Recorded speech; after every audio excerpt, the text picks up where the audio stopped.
Alright guys, for starters, when I'm starting up a tank, I like to put API Quick Start in there just to help give it a boost of beneficial bacteria, and it just makes it a lot easier when you're putting the fish in there. And I also like to use this API Stress Coat that has stuff that's supposed to help keep them from being stressed, and it has some aloe vera, I do believe it is. Yep, aloe vera right there to help the fish if they have any damaged or hurt fins or anything like that. It just helps them heal. And then for the live plants in the tank, I like to throw some of this Flourish in there, and as you can see, it leaks a little bit in the bottle that thing that I store it in. And as you can see here, this 5-gallon tank has a sponge filter in it. Now the sponge filter is actually technically big enough to run on a 20-gallon tank according to Top Fin and keep it clean, but as you can see, it's not like it's overkill for the tank. It doesn't move the water weight too much for the beta or anything, and he seems to really enjoy it. And I also use black sand for it just because I like the looks of it. There's no particular reason in my opinion other than that. But I also use this Top Fin 2000 air pump. Now it's also a little overkill for this tank, but it works really well, and I've had it running for quite a while now.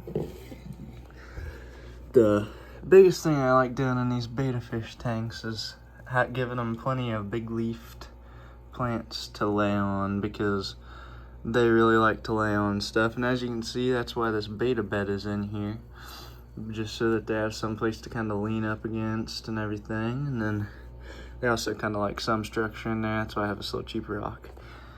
But I do plan on getting a little bit more as far as like the plants, get a couple more of those, and to hide the filter and everything a little bit better. But as you can see, I also use Top Fin betta tank heater that's good for up to 5 gallons, and this is a 5-gallon tank. As you can see, the betta fish is checking out, trying to figure out what we're doing here. But this is actually a Top Fin tank, and it's, like I said, 5-gallon. It's about $50 at PetSmart, and it actually comes with a hang-on back filter that's good for 10 gallons. Now, like I said, the big reason that I went with the sponge filter instead of that is because of the flow rate. While the hang-on back had plenty of flow to keep the water clean, it had a little bit too much and was pushing this guy around if he'd swim in the area in front of it.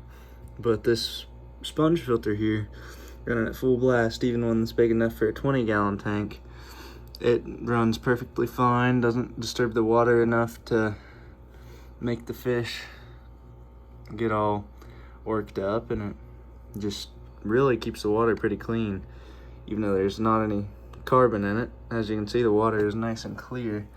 Just looks a little bit dirty in there because my tank has started growing some algae in there, so I'll need to get some snails to throw in and help with that. As you can see, that black sand really makes the betta fish pop and just makes them look good. And then I'm gonna transition over here to my 3-gallon betta fish tank here, and as you can see, there's a big need for a snail in this one. I didn't even realize that the glass was getting that bad. I just looked at it there. As you can see, I have that same rock in here, but I do have a koi betta fish, because this does create a little bit more flow than that sponge filter, but a short fin betta fish doesn't really mind it as much. He didn't really care about it. But this tank uses these glowfish lights that are good for obviously glowfish, and it helps them glow if you have them, but I don't, and it doesn't. It's just really a good light for plants, honestly, because everything seems to thrive real well in there. And obviously with all these bigger leaf plants, the betta fish has plenty of space to lay on, and as well as this betta bed that I also have in here. But this tank, I actually use the same Top Fin 5-gallon water heater, and it works really well for both of them. As you can see, it does keep the water right around 80 degrees in there, mid 70s to 80. And this heater is got a little bit of hard water stains on there, but as you can see, this uses a medium Tetra bio bag, and there's a little bit of junk in that one, but it works really well. And there's a little bit of biofoam is what it's called down in there to have biological filtration.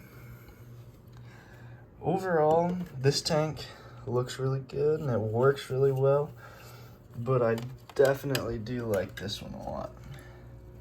I think once I get this one finished up, it'll definitely be my favorite, but you guys tell me which one is your favorite down in the comments, and please like and subscribe, and I'll see you in the next one.